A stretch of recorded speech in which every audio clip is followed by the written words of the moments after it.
I would describe the sin of gluttony as greed's younger cousin. It's a very interesting sin, but actually, the sin of gluttony isn't all just about being greedy for food. That's what you would think, is that it would be just you're eating too much food, and that's the sin of gluttony. Actually, there's a little bit more to it. It gets a little bit more nuanced, a little bit more specific, and the theology of it actually goes a little bit deeper than that. That is what I'm going to be talking about in today's episode on my series where I'm going through the 7 deadly sins. This is episode 3. If you want to kind of watch the other ones, I made a video already about lust and about greed. Go and watch those and then come back, watch this one about gluttony. And I'm going to be going through these next few days, going over all 7 of the deadly sins. Today is day 3 with gluttony. There's some interesting things to talk about when it comes to this sin. And of course, at the end of this episode, as I do at the end of all of the episodes with these 7 deadly sins, I'm going to ask some questions about you for you to reflect and see if you're actually committing this sin in worse ways than you might think in your life. In the world today, our relationship with food has been so messed up.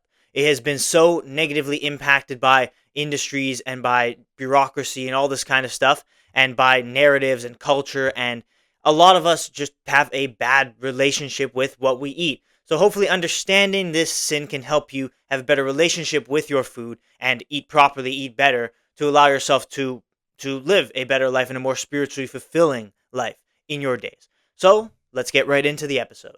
I make a podcast episode every single day for 365 days. You will be hated for speaking the truth. You definitely have like an x-ray goggles on where you can see someone's aura. A house divided against itself shall not stand. Matthew chapter 12, verse 25. If you want to make something of yourself, forget your political beliefs. Because different believers experience God in different ways, different non-believers need different explanations to see God as real. Things that make you angry suck you in. Satan's plan fails, right? And God's plan prevails.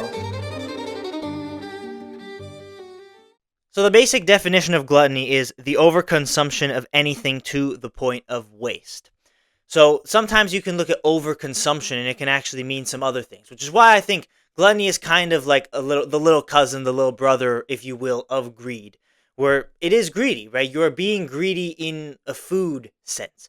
But what differentiates gluttony, of course, I'm going to be talking about, it's more than just being greedy for food. It's a little bit more than that, and that's what I'm going to be kind of breaking down a little bit.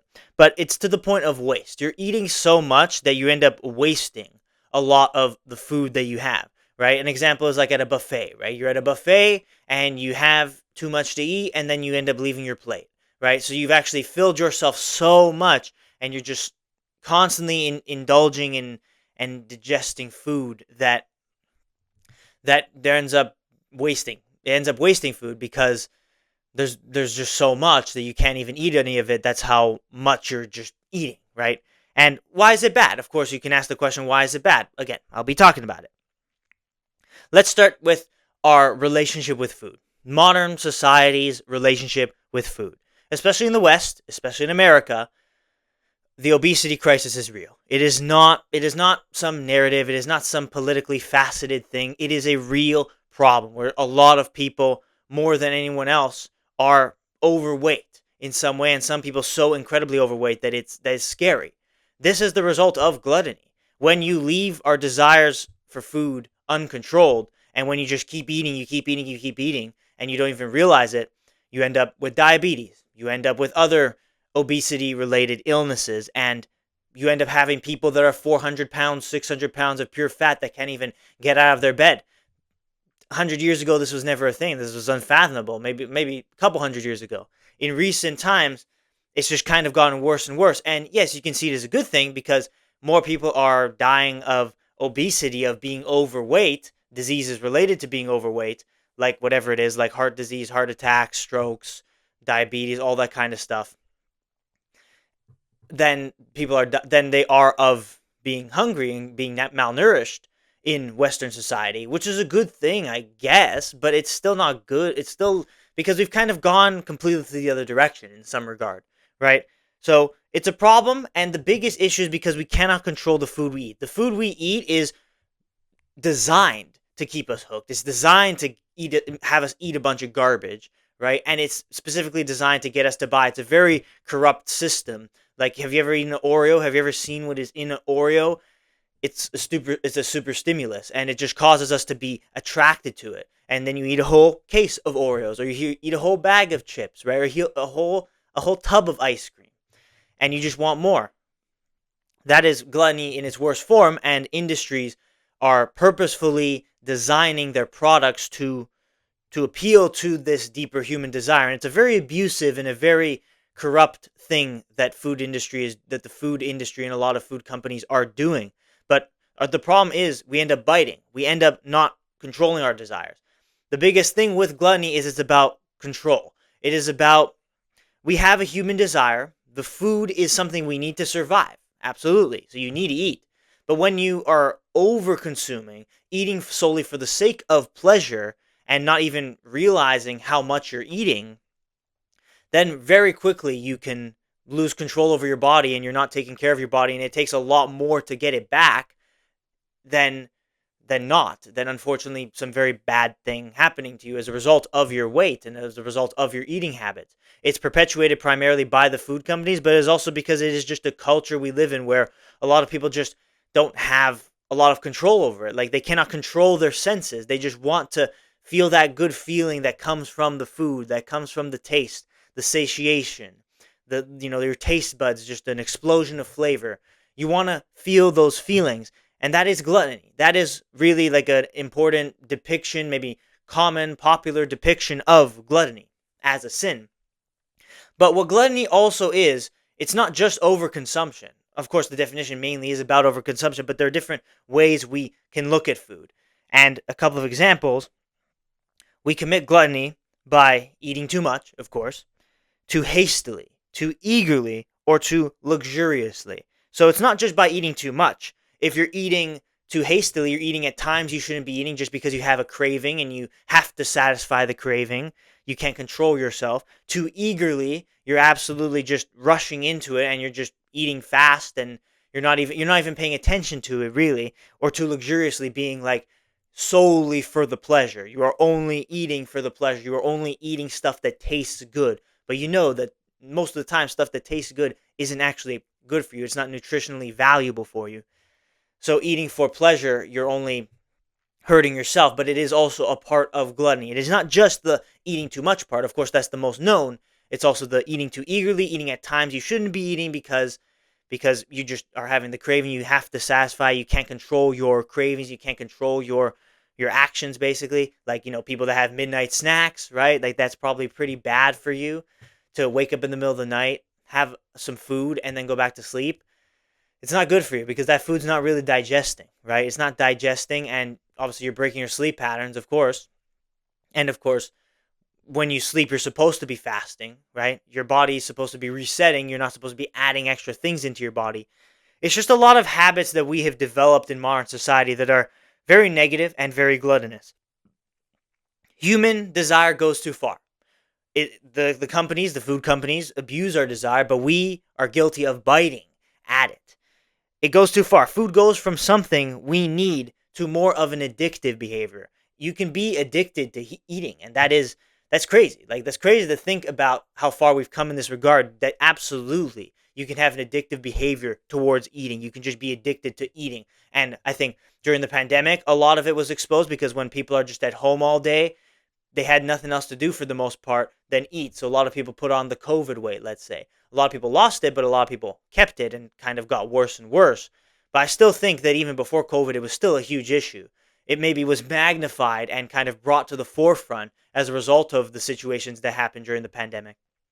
And now we're in a state where a lot of people at least are educated by the fact that of course these food companies are purposefully manufacturing stuff that's not good for you and putting stuff in the food that is just harmful for your body, just straight up. Again, especially in America with the whole food dyes and all of this. Literally, you're like eating poison, but it's designed to make you addictive.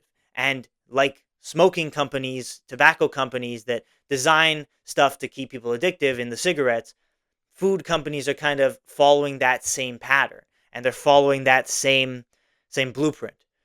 So instead of it just being you're eating to survive and to thrive, your eating actually becomes your enemy. And the thing that should be a good thing in your life ends up becoming a thing that really harms you. Food needs to be eaten for energy and nothing else. The second you start to experience pleasure from eating, of course, we experience pleasure from eating naturally, but the second that the pleasure becomes the only thing you're looking for when it comes to eating, that's the moment that you're going to be spiraling out of control and eating a bunch of crap, a bunch of stuff that just tastes good. Again, it's designed to just taste good, and you're not eating good stuff for your body. And here's how it goes against God, right? Here's how it is a sin. You could be looking at it as like, oh, it's just a thing, like you're hurting yourself, right? But it's not particularly bad. What makes it immoral is that pleasure. It's the similar type of feeling and the type of kind of rationale that comes with lust, that comes with greed, and that comes with all the other deadly sins that I'm going to be talking about in the future on this show, in this little mini series. You're putting your pleasures and your desires above your relationship with God. God tells you that being gluttonous is going to destroy you. There are some very, very, very, very specific verses in the Bible. I'll just quote one right here. Proverbs 23, verses 20 to 21. Do not join those who drink too much wine or gorge themselves on meat, for drunkards and gluttons become poor, and drowsiness clothes them in rags. That's a harsh verse, right? That's a harsh verse because you're only hurting yourself. And the Bible and God is instructing us against it because he knows that it is another tendency that humans fall into. We have these desires because we need to eat. We have the desire to eat because we need to eat. And we have the desire to have pleasure from eating good food because I guess that is a part of the human experience. But once you take that too far and you pervert it to its extreme, you get very bad sin and you get the idolizing of the gluttonous behavior, the gluttonous desires, the wanting to eat, and you're only eating for pleasure. That ends up becoming your God. It ends up becoming greater significance to you than your relationship with God. And God is specifically instructing you against it for a reason because he knows how much it actually hurts us. And we see it in modern society, how many people are actually overweight because of their eating choices, and how their eating actually affects their other choices in life. Because in that verse from the Proverbs, you probably noticed it mentioned drowsiness. And it's a very important thing. You ever had that feeling when you eat and you just don't really want to do anything? They have a big bowl of pasta or whatever, or you have like some crappy food, and then you just kind of want to sit there and do nothing? Well, of course, tomorrow I'm going to talk about the next sin, which is very related to that. But the drowsiness, that lazy feeling, that kind of sluggishness, it really is kind of caused by eating food like that. If you eat healthy food and you eat food that's actually good for you, or you eat food for energy purposes rather than actual taste, like vegetables, for example, don't taste good, but are very, very good for you, then you'll actually have the energy you need to get through the day, to do the work you need to do, and to live a fruitful life, and to have more energy to kind of do the exercise you need to, and keep a healthy body and a sound mind. These types of things are kind of downstream from what you actually eat. What you eat is arguably more important than your exercise routine, in my opinion, when it comes to losing the weight. What you eat is arguably even more important because you've seen it, and of course you felt it. And I know I felt it for sure in my life that sometimes you eat and you just don't want to do anything because you're just so full and you just want to sit there like you literally just want to sit there and moan and groan about like how full you are, right? And I guess it's a good thing. It's better to be full than to be hungry, right? But that drowsiness is what will stop you from doing the necessary work you need to do to have a good life. And it says gluttons will become poor because of their drowsiness and because of all of the other associated feelings and negative kind of emotions, and you're leaning into the wrong things. You're focused on the wrong things. That will lead you down a bad path. That is really the point of that verse. And then there's another very, very hard verse, very difficult to digest verse. Philippians chapter 3, verse 19. Their destiny is destruction. Their God is their belly, and their glory is in their shame. Their mind is set on earthly things. It's a hard one, right? Paul is saying in this verse that their God is their belly. So when you're committing the sin of gluttony, essentially you're making your God your stomach, the feeling you have, the pleasure that you get from eating. And that's how it gets too far. The second you distance yourself from God, and that's all sin is, it's distancing yourself from God. Each one of these 7 deadly sins, it's the really most important thing that ties them all together. The sin is separating you from God. The sin is being put on a higher pedestal than your relationship with God, than your love for God. your God becomes your belly, as Paul says, and it really does just lead you into destruction. And their glory is in their shame. Sometimes you can eat and feel shameful because you ate so much, right? That is also very true. True again, downstream from the other feelings you feel when you eat a lot of food, especially if it's unhealthy food. Especially if you eat so much that you end up gaining weight, that's a very shameful thing, I think, for a lot of people. And their mind is set on earthly things. The point is, you want to put your mind on godly things. You want to be able to separate yourself from the desire to eat that much food and just solely be able to be disciplined in that way. That's all God wants from us. Be disciplined, eat because you need to eat, enjoy some pleasure, but really keep it in check, and make sure that your faith in God and following God's instruction is what you're focused on before anything else. So that level of gluttony can be kind of downstream from the greed, and that's why I introed this episode talking about gluttony as greed's younger cousin, because it can be greedy, right? You just want to eat more, and you want to eat more, and you want to eat more. It's specific to food. It's specific to the relationship you have with food. But the relationship we have with food is a very interesting one. You might think of it as something a little bit feeble, something that is insignificant, doesn't really matter, it's just you're eating, right? But it does hurt a lot of people, and it is like a very sneaky thing. And that's why it's included, I imagine, in the 7 deadly sins. You could look at gluttony and feel like it's not actually that important, but it is a sneaky one. It's very sneaky. It's in the similar vein as lust. Like, it starts off with something small. It starts off with it's okay, I'm just eating a pizza, or I'm just eating this, or whatever. And if you don't keep it under control, it will absolutely exponentially grow into something terrible. And before you know it, months and years have gone past, and you've gained weight, and you have a lot of fat, and and then you realize, like, you look in the mirror, and you're like, oh my goodness, what happened, right? I'm not saying you should be 100% focused on the diet, because we definitely need, as humans, a little bit of that enjoyment. But you need to be very balanced with it. Like, maybe you have one cheat day or a couple cheat days a month where you just have a bunch of crap and you enjoy the pleasure, the taste, all that good stuff. But you need to be disciplined the rest of the time. But a lot of people, right, when it comes to fast food, when it comes to just stuff in the grocery stores, they don't buy the right stuff. They don't have the right stuff in their pantry, in their household, in their stomachs. And it leads to a lot of other problems, health problems, motivation problems, desire problems. It all kind of comes downstream, these issues, from food, from gluttony, and disobeying God in the fact that you are focusing too much on the pleasure rather than your relationship with God, than the discipline that He wants you to have. And that's the main point. And that is why fasting is an important thing. That's why it's an important teaching throughout the Bible, because it is basically the way we regulate ourselves. Fasting keeps these desires in check and removes our over-reliance on eating. Sometimes you can be so just calm, like it's just eating, right? You don't fast, and you're just used to the feeling of feeling full. When I fast, I'll just give a personal example. When I fasted on Good Friday, of course I had some problems as a result of it, but I learned a couple of things about food, about the fact that hey, it's actually like not that bad if you don't eat for a day. It's actually not gonna kill you. It's okay, right? You don't have to always feel full. And sometimes it's actually better to feel hungry. That hunger within your belly kind of manifests a little bit as a hunger and a desire to actually, like, an actual real motivation and desire, rather than something that hinders you. It's something that gives you a chance to push through. And it's a bit of voluntary suffering. It's a bit of pain.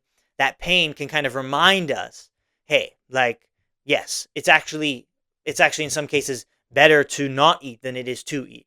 So that's why fasting is such an important thing, because God knows how very quickly we as humans can spiral out of control. So fasting is the way you control those desires. It's the way you regulate it, by depriving of yourself on purpose of some of the pleasures, some of those pleasures and those desires, to keep your gluttonous feelings in check.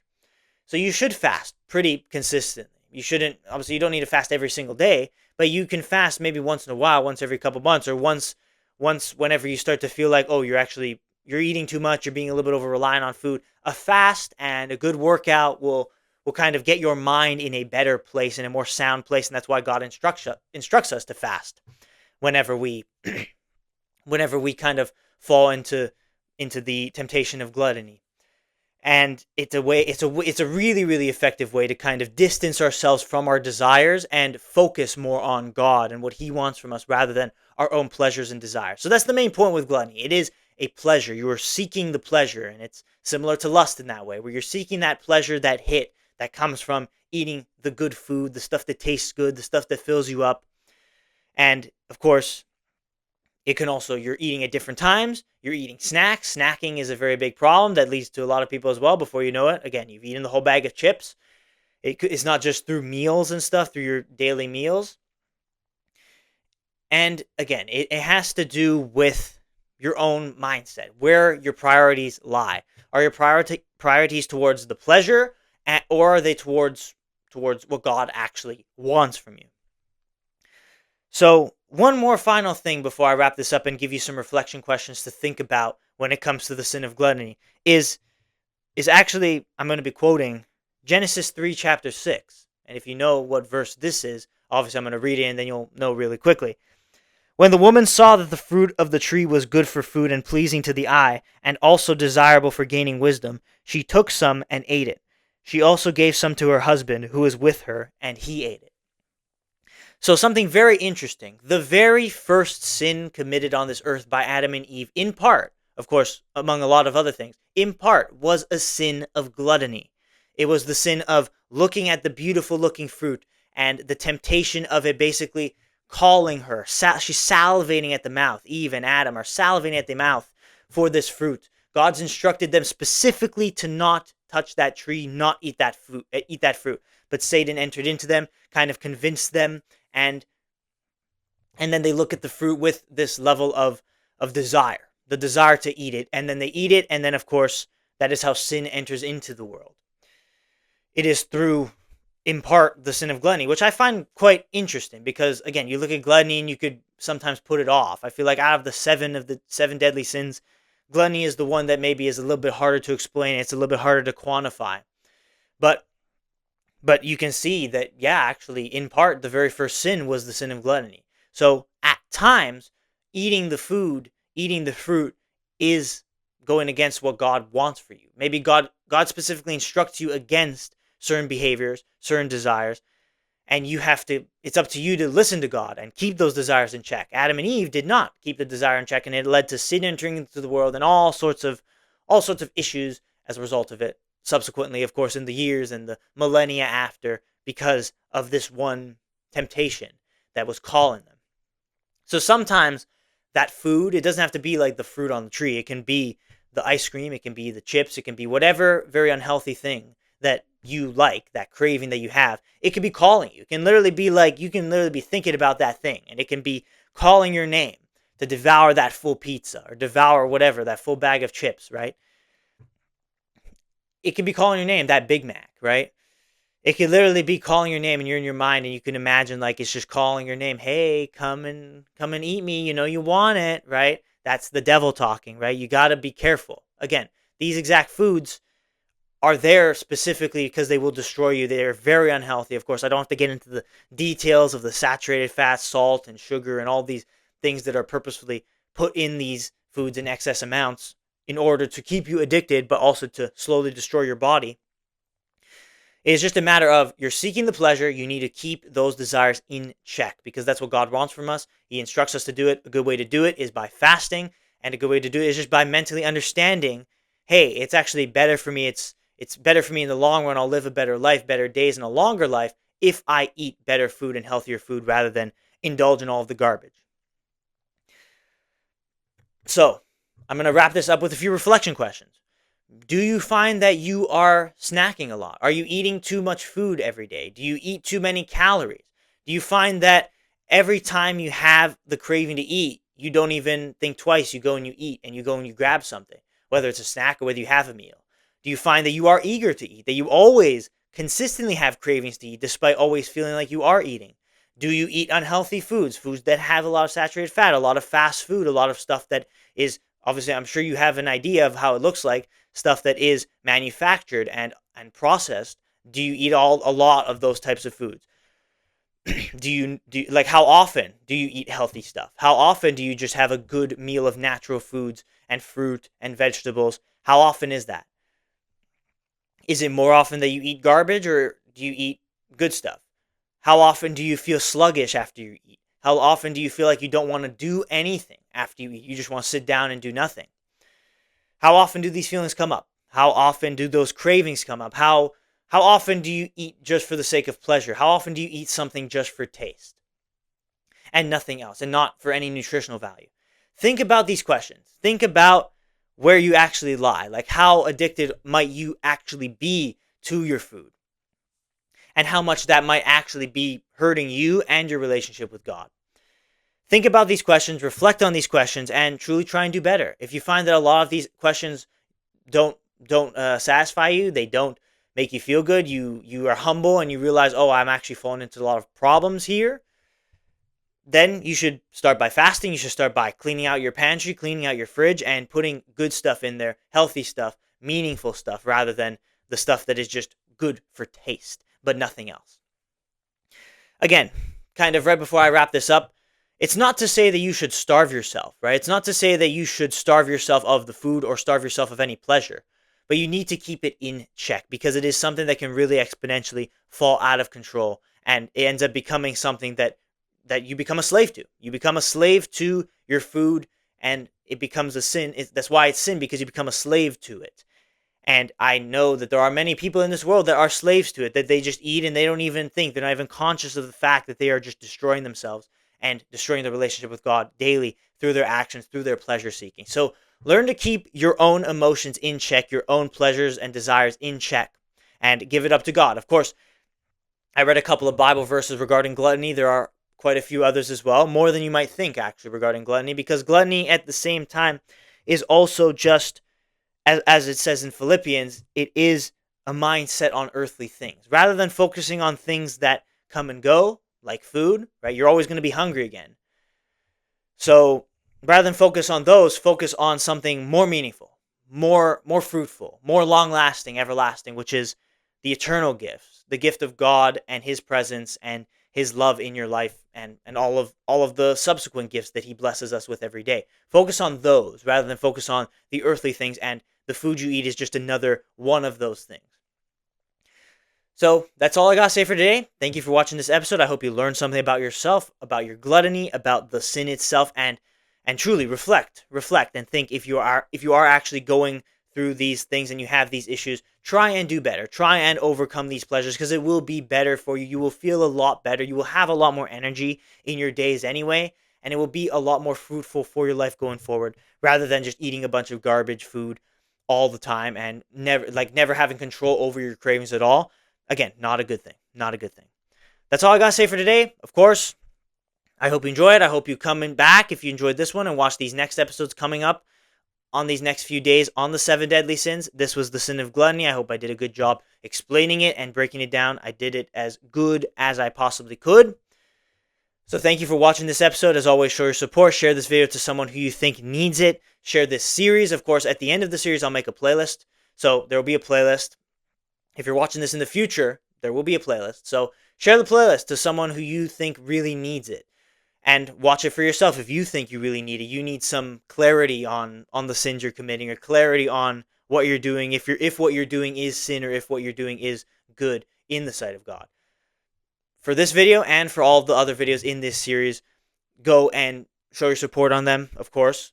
Let me know if you enjoy them. The only way you can let me know if you enjoy them is by liking the video, by subscribing on YouTube, following the show on Spotify, and leaving a comment. Let me know, sharing it to people who truly need this information to help them do better in their lives as well. I appreciate you for being here. That's really all I got to say for today. I'll see you tomorrow for the 4th episode, for the 4th of the 7 deadly sins. Thank you for watching, and I'll see you tomorrow.